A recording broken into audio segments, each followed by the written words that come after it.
Well, hi there folks. So we've just about through the whole trigonometry and modelling section, although it's all been trigonometry so far. We haven't done any modelling. Modelling, of course, is where you start using maths in, sort of broadly speaking, real life sorts of situations that it can be applied to. So we're going to have a little go at that today.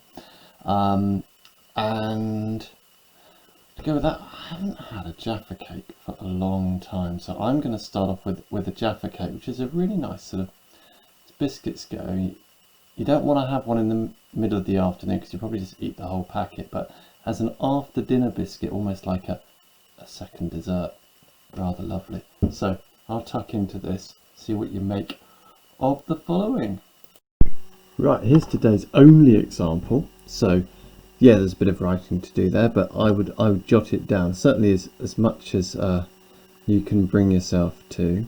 Pause the video and have a real go at it, because nothing that I'm going to tell you now is going to be new. It's just applying it to a real situation.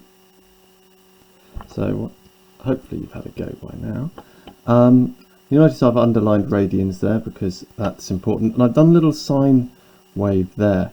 Now, because we've got 0.5 in front of sine, what that means is that's going to change the magnitude, isn't it? So that's going to vertically multiply how far we go up and down by -1/2, which will have the effect of flipping it upside down and making it only half the size.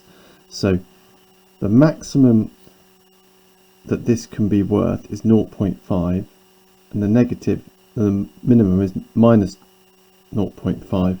So therefore the maximum is going to be 11.5 add 0.5, which is 12. Our PSI, pounds per square inch, is our imperial measurement for cabin pressure, and you wouldn't want your cabin pressure to change too much, and so the minimum is going to be 11.5 take 0.5, which is 11 PSI. Now next bit, finding the time after reaching cruising altitude.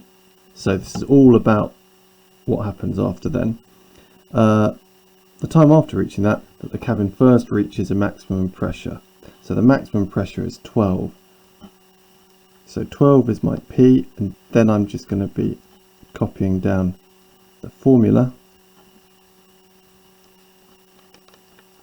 And I just need to solve this. So if I take 11.5 from both sides, that gives me 0.5 there. If I divide by -0.5, that's going to give me sine t take 2. Therefore, the time take 2 is going to be sin to the -1 of 0.5 over 0.5 is 1, so that'll be -1. And that, if you pop it into the calculator, is -1/2 of pi, or pi over 2. We don't want t minus 2, but at this point it's a good idea to think about what the sine curve is going to look like, and your basic sine curve does that, doesn't it? And minus pi over 2, well that's pi, or minus pi, so it's going to be there. So it's when we hit that in the wave, but we don't want t minus 2, we want t. So if we add 2 to both sides, t is going to be minus pi over 2 plus 2, and if you pop that into your calculator, you get 0.429 hours. And they haven't told you how to do it, so you could leave it like that, but that's not very nice. So if I multiply by 60, I get 25.7 minutes.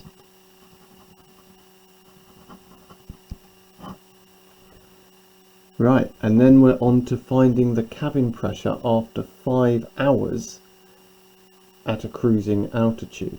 So we're going to be popping into there 5 for our time and seeing what that gives us in terms of the pressure. So I've got 11.5 take 0.5 sine 5 take 2, and I can just put that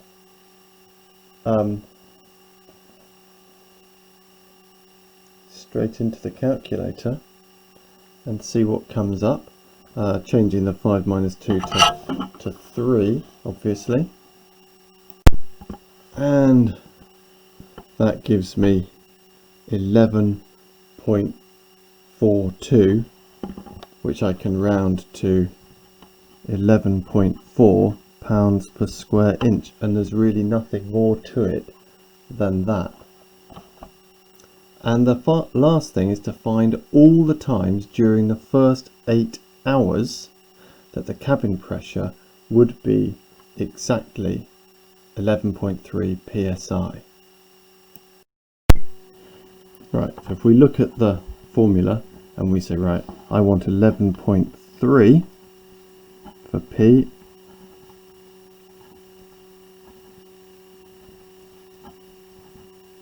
T take 2, then if I add 0.5 sine T1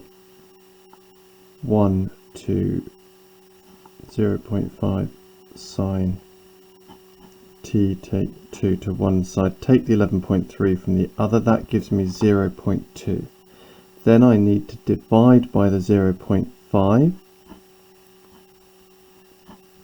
giving me 0.2 over 0.5, and therefore I can say that T take 2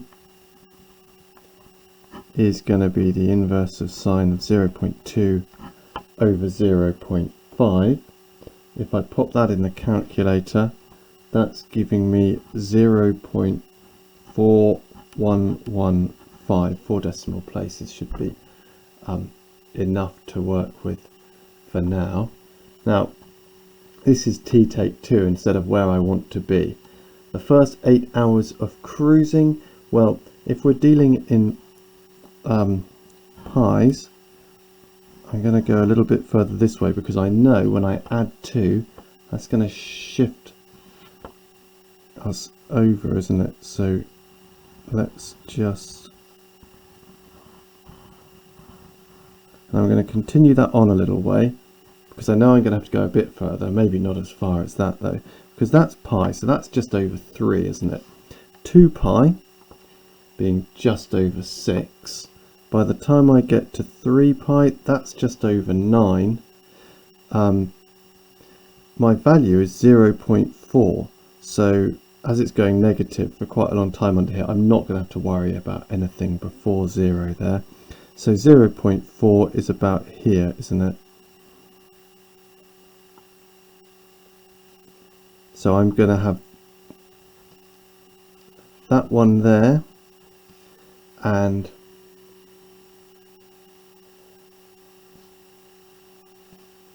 then if I take 0.4115 from pi, that gives me 2.73 there.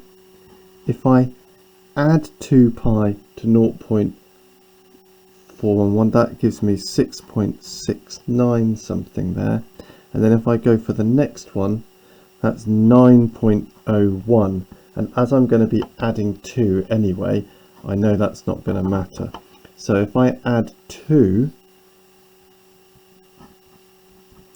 to all of it, I'm going to get 2.41. Add 2 to that, give me 4.73. If I add 2 to that, that's going to go over 8, so I don't need that. In the end, I only needed those 2 values there.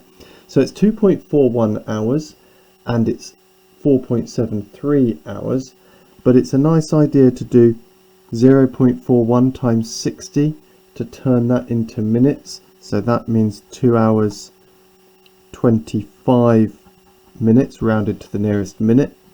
And if we do the same on this and do 0.73 times 60, you get 44. So that gives us 4 hours and 44 minutes. All right, and that is the only example I'm going to give you, and then I'm just going to ask you to have a go at 4 more from the book. So if I shift this up to here, exercise 7G, page 190, questions 1, 5, 6, 7. Let me know if you run into any difficulties. All right, folks, see you later.